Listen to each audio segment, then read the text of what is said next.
Hello friends, welcome to Thursday Rev, not Coach, there we go. Alright, Thursday Rev, we have part A and a part B today, so no 4 mini workouts to make up one today. We have 12 minutes to complete 2 rounds of a 50-meter overhead carry with your right hand. Then you're going to rest as needed at the end there, switch to your left hand, carry 50 meters back, overhead carry with your left hand. If overhead carry is out of the question for you, of course you can go to a front rack carry, alright? But I would suggest front rack rather than suitcase, because what comes next is 50-meter right hand suitcase carry, then rest as needed, switch hands, 50-meter left hand suitcase carry. If you happen to have more than one set of weights that would work for this, we want you to start with the lighter set for round 1, and for round 2, you're going to bump it up. So round 1 consists of, I missed one thing, I haven't said it yet. Then when you complete the suitcase carry, you get back, you're going to do 10 inchworms. I'm going to let you choose whether or not you want to include the push-up. There are a lot of push-ups coming up in part B. Some of us love to get warmed up for push-ups, and some of us know that if we waste our good push-ups on part A, we won't have any left for part B. So I'll let you pick.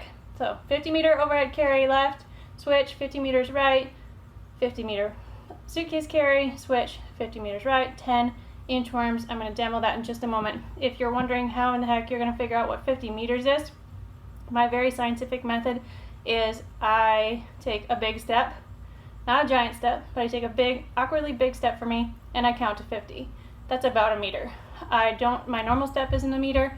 Maybe if you're 6'5", your normal step is a meter, but count out 50 steps when you're not burdened, so you're not holding any weight, 50 large steps. Make a mark on your sidewalk with some chalk. That's your mark you walk to, and where you get to turn around and come back. You're going to use that not only in part A today, but also in part B, so you might as well mark it and make it easy on yourself. Okay, demo of movements.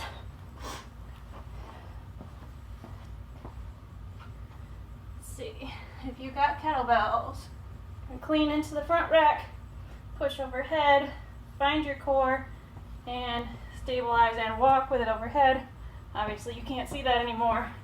When you get to your mark, switch hands and overhead again and walk.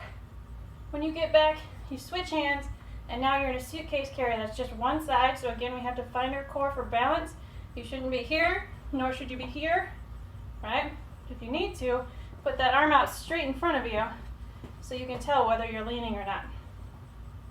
Right hand out, left hand back, and then, move that out of my way, the inchworm is bending over, locking out your hands, and I said you could choose push up or no push up. Walk it back, or I'm probably going to walk right out of your screen when I do this. You can walk your hands out, push up or no push up, and walk feet in to hands. It doesn't matter to me which way you choose to do that. 10 inchworms, and then go again. You have 12 minutes to complete part A. Then you have part B. Part B today is, you have a 20-minute cap on this. So 20 minutes, if you're still working, you're probably toasted and you can stop. 6 rounds of 3 pull-ups, followed by max push-ups, and a 100-meter farmer carry. So for pull-ups, if you don't have a spot to do pull-ups, but you can figure out how to do any kind of row, do rows. If you want to be sure that it's hard, do renegade rows, and count 1 as left plus right equals 1. That'll make sure it's plenty difficult. If you're like, forget this, I don't have a pull-up rig, I don't have a good way to work on that, you could sub in core or whatever movement you want. Just work out today. Strict press, 3 strict press right there would work as well. Sub something in, and don't just throw your workout away based on one movement. Then max push-ups. So that says max. We want you to be able to do a set of 10 when you start.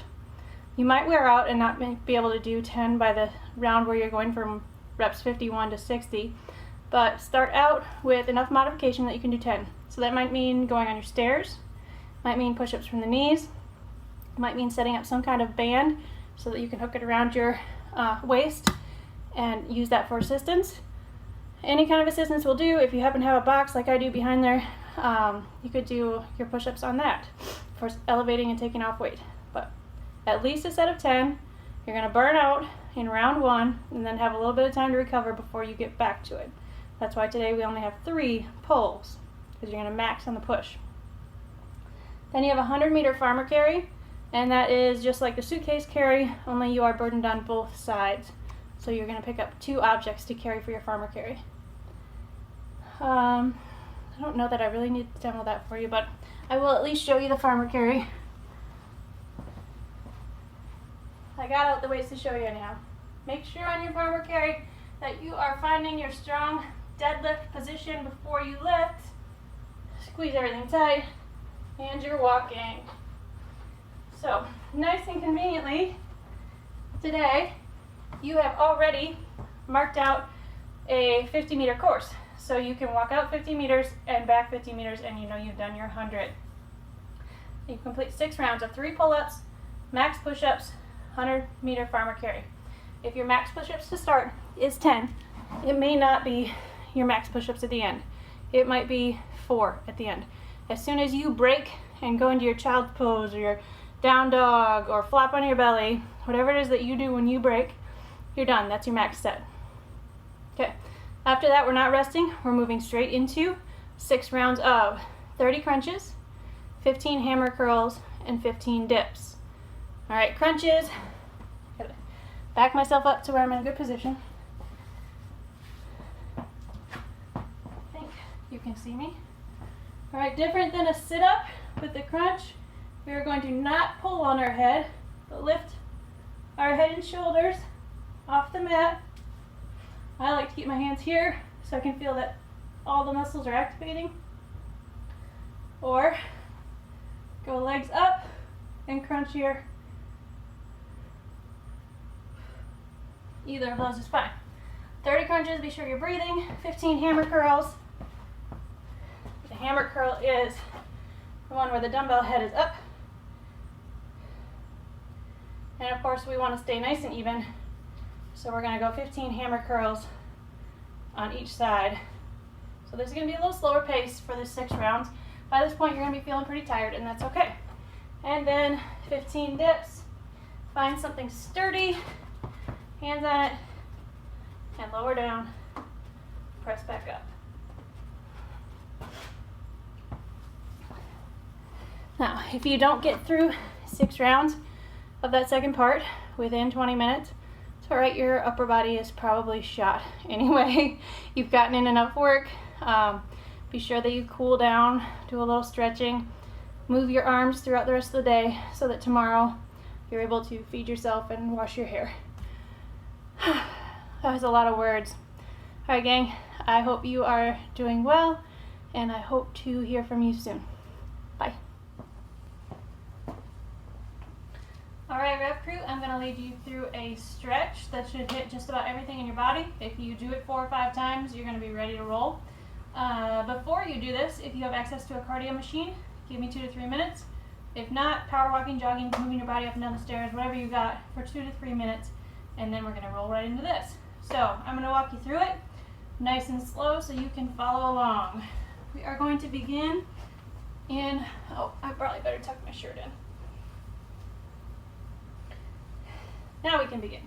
In plank, tuck your pelvis, find your core. From there, we're going to shift into down dog. Really press your hips high to the ceiling. Shift your weight back and forth as needed. And from there, we're going to go back to plank. Pull our right foot up outside our hand. If that's too far, break it down. Get that foot up there somehow. And if you can't hold in that runner stretch, go ahead and drop the knee to the ground. You can do this in a long lunge just as well as you can do it from this runner stretch position. Now we're going to drop this elbow down. Squeeze your back. Find some stretching and extension there. And twist and reach to the ceiling.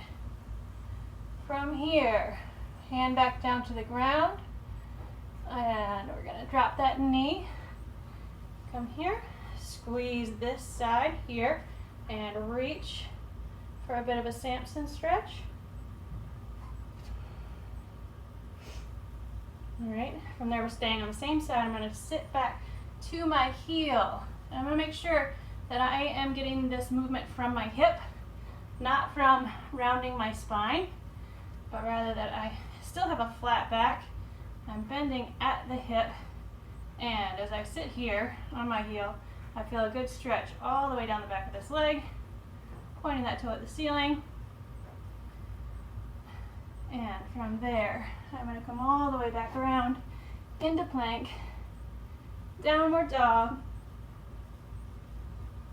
shift back and forth,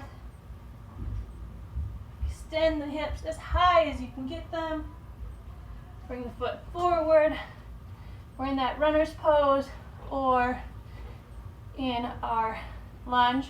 While you're here, make sure that you're taking advantage of it and squeezing this side, the extended side, to get that hip into full extension.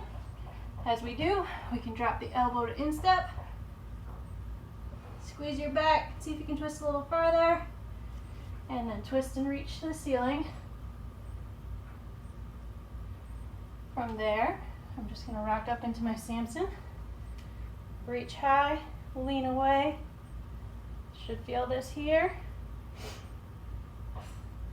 And then we're going to sit back, hinging at the hip. Sit back onto this heel. You can reach for the toe if you want to in this, or right here I feel it. I don't need to go very far to feel this. And when you're ready, you're back into plank. Bring that leg back, and back to down dog. From there, you would repeat the entire sequence a couple more times. All right, so that's been nicknamed the world's greatest stretch. Not sure that it really is, but it does hit a lot of important areas. If you wanted to add a toe tap in there after your down dog, those of you who come to my class, you know I love to do that plank toe touch to make your shoulders activate and move and stabilize your body through that range of motion. That'd be a great thing to add in. All right, do some cardio. Follow along with me on that stretch. Repeat a couple of times, and you will be ready to work out. Awesome work. See you later.